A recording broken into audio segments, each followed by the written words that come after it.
Well, today's topic was a gift to me from our senior minister.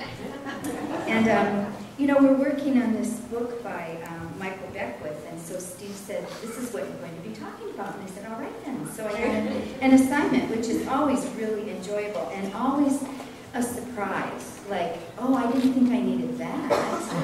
And usually I do. Like, always I do.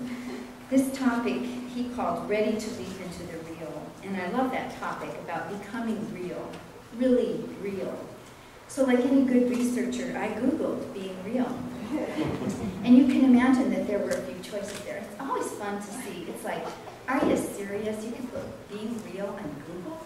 And so I, you know, checked a few things out, and I was intrigued by one author on the topic, and actually he wrote a couple of articles that I thought were really good. I was, you know, I took some notes. I thought, well, these are very interesting, and he has some good points, and he was articulate, and I noticed he had a PhD, and he was from a college somewhere in the U.S., and goodness, he even quoted scripture for me, and I thought, wow, this evolved individual. Of course, it didn't occur to me to wonder, he's quoting scripture and he's at university, so what does that mean? So anyway, I took my notes, and then I noticed at the bottom of his article an affiliation with a very, very, very conservative organization that I've wrestled with in the past. Not personally, I mean, we haven't gone into it on the mat, but you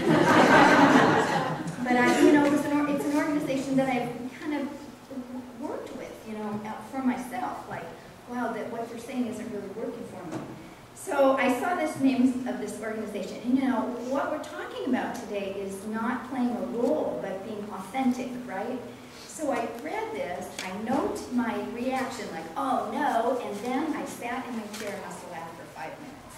It's like, oh, you're so spiritually evolved. It's like, you know, because really becoming real, going from real, R-E-E-L, playing the role in a movie, being a character, being a persona, is, we all know how to do that, but that's not what we want to be. That's not where we want to live, right? We don't want to live in a movie. We don't want to be a character. We don't want to be a persona. We want to be a spiritually evolved human being, you know, having this experience of being a human, and be very deeply spiritual and have a high consciousness so that we can find God wherever we are, and we can feel connected wherever we are. Don't we say that during meditation? We think about embracing all people.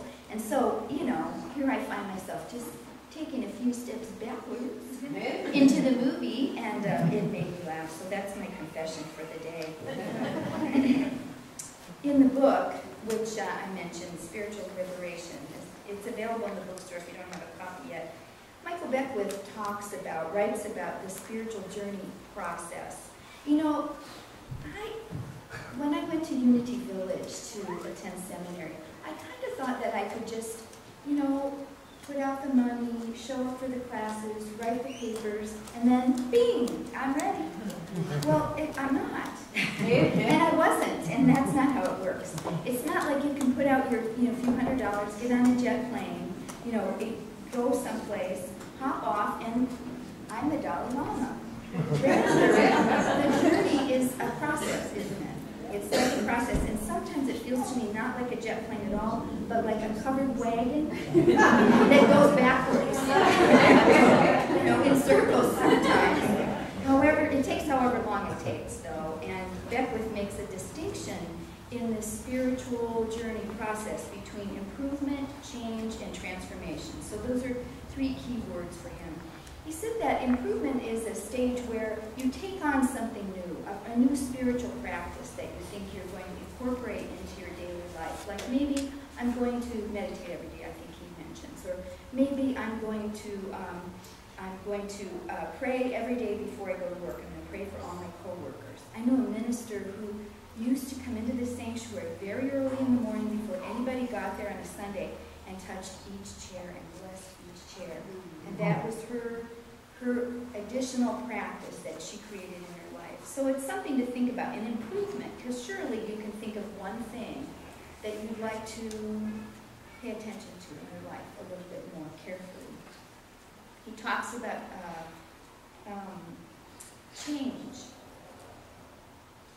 In change, it's a actual shift in consciousness going on. Like, my particular one, you all know that I'm, a real good driver, and I drive a lot. So I drive in my job, and sometimes there have been an occasion where I've noticed that there's a bottleneck that I used to get to every single morning on my way as I was rushing my daughter to school. And it was always a question, am I going to join the people that are doing what they're not supposed to do? What? By getting in the right lane and rushing up to the front like my day is more important than yours? Or am I going to just be late and be patient? And what happened is on the days when I was late and patient, I would have some commentary for the people who were rushing. But here's what happens when you change. You think, oh wow, I got all the way to my daughter's school and I did not criticize those drivers in the right lane who went to the front. You think, it works. It actually works, right? This spiritual practice that I'm doing, I used to yell at those people. Now, forgive the transparency, but they say that leaders are supposed to be transparent on occasion. So that's my little transparency is, you notice when you're driving, you notice that you've changed. Don't you? Anybody else have driving as a spiritual practice? Great. Thank you. The final stage is transformation, which is about paying attention to old behaviors and old thoughts and having an intention to become a new person. Not just a new behavior, not just a new part of your day, but a new person, a transformed being. It's about not having ego drive anymore. It's not about the buzz that we get when we notice the change. It's not about the high. It's about feeling freedom. Freedom. You make a decision to change your life and you feel like you're breathing more easily. Have we had, any of us had that experience? Those moments in time when you just think, it really is worth the spiritual practice because I feel so much more whole now. So this is the three-part process that he talked about. You know that story about the Buddha. The Buddha's walking down the road and a man comes along and says, who are you? And he says, well, who do you think I am? He said, well, are you the enlightened one? And the Buddha said, no. He said, are you the Messiah? And the Buddha said, no. And the man said, well, then who are you? And he said, I'm awake. I'm awake. That's the freedom. We're no longer walking around in a daze. We're no longer sleepless and restless and bouncing off people and events in our life like a pinball, in a pinball machine. We are making choices. We're not blaming anybody anymore. It's not anybody else's fault or responsibility that we feel the way we do. It's up to us. We have a choice. This transformative process doesn't really have an end to it either, does it? It's not like you can arrive at your destination and dust off your hands and your feet and sit down in a lazy boy with a box of chocolates.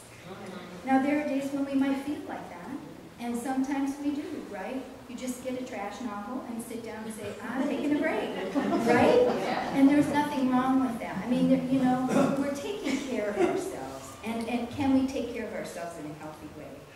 So we are invited into the process of becoming real, with a capital R.